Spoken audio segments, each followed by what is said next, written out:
किती दयाळू आहे, किती कृपाळू आहे. ऐका, नगर जिल्ह्यामध्ये एक श्रीरामपूर नावाचा तालुका आहे. लक्ष देऊन ऐका. एवढं उदाहरण घरी घेऊन जा, मी लगेच काल्याचा प्रसंग सांगतो. ऐका, नगर जिल्हा श्रीरामपूर नावाचा तालुका, खंडाळा नावाचं गाव. त्या खंडाळा गावावरून एक रेल्वेचा मार्ग जातो. घडलेली घटना आहे बरं का, आजच्या कलियुगातली. दौंड मार्गे रेल्वे त्या खंडाळ्यावरून जाते, मनमाड एक्सप्रेस. ऐका, तर इंग्रज सरकारच्या काळामध्ये त्या खंडाळ्या गावाला गेट आहे. तर त्या गेटवर त्याच गावचा एक हरिजन समाजाचा हरिभाऊ पवार म्हणून पोटा पाण्यासाठी नोकरीला तिथं लागला. पण पांडुरंगाचा निश्चिम वारकरी, वारी कधी चुकवली नाही. वारी आली की प्रपंचाचा त्याग, घरदार सगळं त्याग. पण पोटा पाण्यासाठी नोकरी केली पाहिजे म्हणून गेटमन म्हणून नोकरीला लागला हरिजन समाजाचा हरिभाऊ पवार. पण पांडुरंगाची वारी जवळ आली. मनामध्ये विचार करतोय, आजपर्यंत वारी चुकली नाही, आता पोटा पाण्यासाठी नोकरीला लागलो, इंग्रज अधिकाऱ्याने मला 15 दिवसाची सुट्टी द्यावी. हा हरिभाऊ चालत चालत सावळ्या पांडुरंगाला भेटायला जाणार. अर्ज लिहिला 15 दिवसाच्या रजेचा आणि इंग्रज अधिकाऱ्याच्या पुढे गेला. जोहार मायबाप जोहार, जोहार मायबाप जोहार. आमच्या महाराष्ट्रामध्ये सावळ्या पांडुरंगाच्या वारीची लय मोठी परंपरा. परत वर्षभर आजारी असलो तरी दुटीवर उभा राहील, सुट्टी मागणार नाही मायबाप. पण पांडुरंगाची वारी आजपर्यंत चुकली नाही. मला 15 दिवसाची रजा द्यावी, हवं तर माझा महिन्याचा पगार कपात करा, 1 रुपया देऊ नका, पण सावळ्या पांडुरंगाची वारी चुकू देऊ नका. ऐका हो ऐका, घडलेली घटना आहे. हे उदाहरण घरी घेऊन जा. तुम्ही देवासाठी 2 पावलं टाका. तो तुमचा नोकर होतो, तुमचा नोकर होतो, तुमचं कोणतंही काम करतो, तुम्हाला अडचणीत येऊ देत नाही. मला 15 दिवसाची रजा द्या, सावळ्या पांडुरंगाच्या वारीला जायचंय. आजपर्यंत वारी चुकली नाही. आता इंग्रज अधिकाऱ्याला काय माहित कसला पांडुरंगन कसली वारी. घेतला तो अर्जाचा कागद आणि टाकला फाडून. ए अरे भाऊ, सुट्टी वगैरे काय नाही तुला, चल.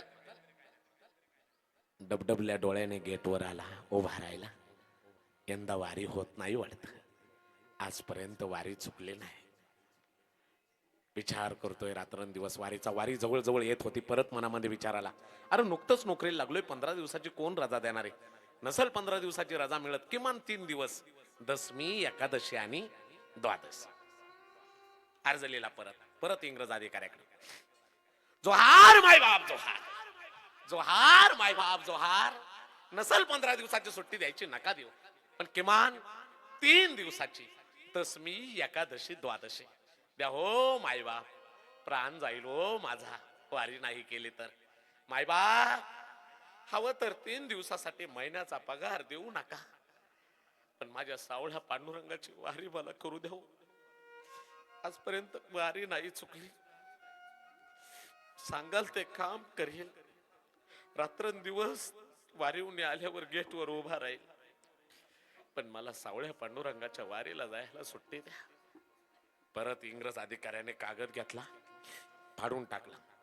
ए, तुला सांगितलेलं कळत नाही का, चाल, सुट्टी वगैरे काय नाही, वारी करायची. रडत रडत गेटवर आला. रडतोय, यंदा वारी होत नाही वाटत. पांडुरंगाची वारी सुरू झाली. टाळ मृदुंगाचा ध्वनी कानावर आला. रक्त सळसळायचं. हाडाचा वारकरी हरिभाऊ पवार. ऐका ऐका ऐका ऐका, वारी सुरू झाली. 4 दिवस गेले, 5 दिवस गेले.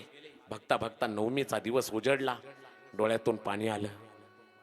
आजपर्यंत वारी चुकली नाही, आणि वारी चुकत असेल तर असली नोकरी काय कामाची. नोकरी गेली तरी चालेल,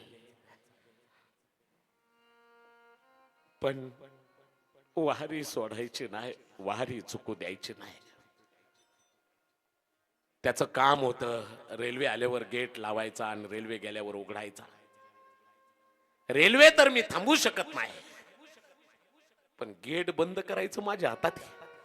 मी गेट बंद करणार, गेट बंद केल्यावर बैल गाड्या, जनावर, शेळ्या, मेंढ्या, माणसं पूर्वीची ये जा करणार नाही, अपघात होणार नाही. दोरखंड घेतला नवमीच्या दिवशी, गेटला बांधला. गेटच्या पाया पडला. जातो बाबा, न सांगता चाललं. काय होईल मला माहित नाही. रेल्वेत बसला आणि गेटच्या पाया पडला. जातो रे विठ्ठला, येतोय तुझ्याकडं, सांभाळ आता. थेट पंढरपूरला गेला. दशमी, एकादशी, द्वादशी प्रेमपूर्वक पांडुरंगाची वारी केली. द्वादशीच्या दिवशी कळसाकडे पाहिलं. विठ्ठला, न सांगता आलो रे गेटवर.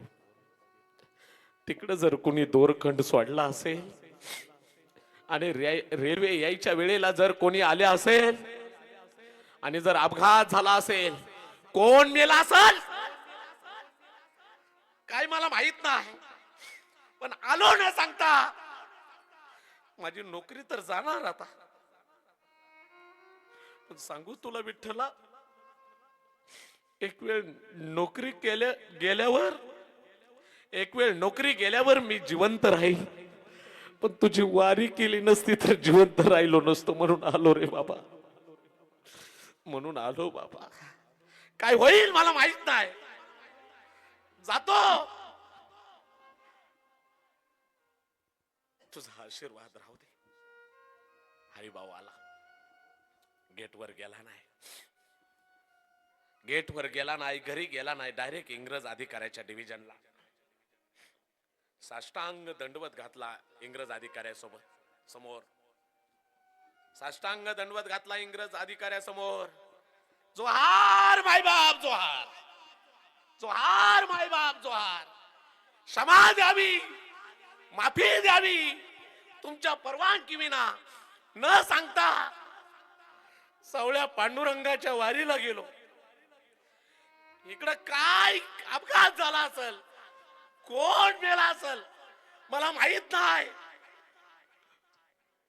काय द्याल ती शिक्षा भोगायला मी तयार आहे, पण वारी केली नसती तर जिवंत राहिलो नसतो. म्हणून सावळ्या पांडुरंगाकडे गेलो. इंग्रज अधिकारी म्हणला, ए हरिभाऊ, काय डोक्यात पाणी झालंय का तुझ्या? काय येडबीड लागलं काय? कुठं वारीला गेलतो रे 3 दिवस? 3 दिवस तर इथं गेटवरच उभा होतास. कुठं वारीला गेला? घडलेली घटना या. 3 दिवस तर इथं गेटवरच उभा होता. नाही माय बाबा, 3 दिवस सावळ्या पांडुरंगाच्या पंढरी मध्ये होतो. ए हरिभाऊ, काय वेड्यागत करतोयस? रोज आमच्या नजरेला दिसतोयस. कर्मचाऱ्यांना विचार. ए कर्मचाऱ्यांनो इकडे या. हरिभाऊ वेडा झाला काय जुन रे? म्हणतोय 3 दिवस पंढरपूरला वारीला गेलतो. सुट्टी मागत होता आम्हाला, आम्ही दिली नाही. कदाचित डोक्यावर त्याचा परिणाम झाला काय जणू. बघा बघा येड्यासारखं करतोय. म्हणतोय 3 दिवस पंढरपूरला वारीला गेलो होतो. कर्मचारी म्हणले, हरिभाऊ 3 दिवस तर आमच्याच बरोबर आहे की रे. कालच दुपारी आपण एकत्र जेवलो. नाही माय बाप, मी पंढरपूरला गेलतो. ए हरिभाऊ, येड्यात काढतो का आम्हाला?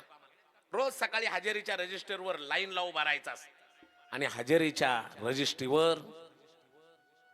रजिस्टरवर रोज सह्या करायचास. येड्यात काढू नको आम्हाला, आमचा वेळ वाया घालू नको. रजिस्टर जाऊन बघ, रोजची सही दिसेल तुला. आमच्या बरोबर रोज हजेरीसाठी लाईनला उभा असायचास. कोण माझ्या जागेवर सही केला असेल पळत गेला.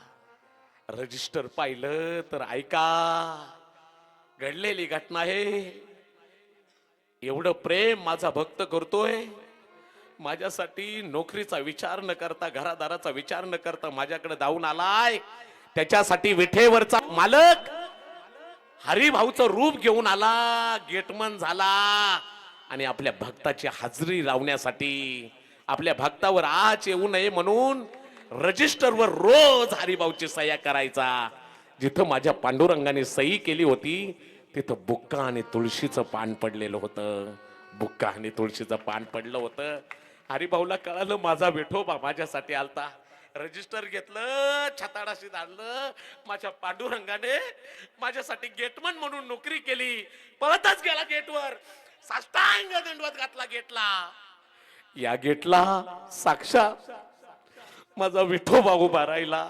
गेटमन म्हणून काम केलं. घडलेली घटना आहे. पंढरपूरचे वारकरी म्हणायचे हरिभाऊ आमच्या बरोबर पंढरपूरला आहे. कर्मचारी म्हणायचे हरिभाऊ आमच्या बरोबर आहे. बुक्का तुळशीचं पान सईच्या जाग्यावर कळालं. विठोबा आला होता, गेटमन झाला. आजही त्या गेटच्या कडेला ही घटना सगळ्यांना कळाली. मोठं मंदिर आज त्या खंडाळ्याच्या गेटला आहे पांडुरंगाचं. ज्या लोकांना आषाढी कार्तिकीला पंढरपूरला जाता येत नाही, 2-2 किलोमीटरच्या लाईन लागतात त्या गेटचं दर्शन घेण्यासाठी. कारण या गेटला साक्षात पांडुरंगाचा हात लागलाय. म्हणून पांडुरंगाचा हात लागलाय. खूप दयाळू आहे. आजच्या कलियुगातली घटना तुम्हाला सांगितली, घडलेली घटना आहे.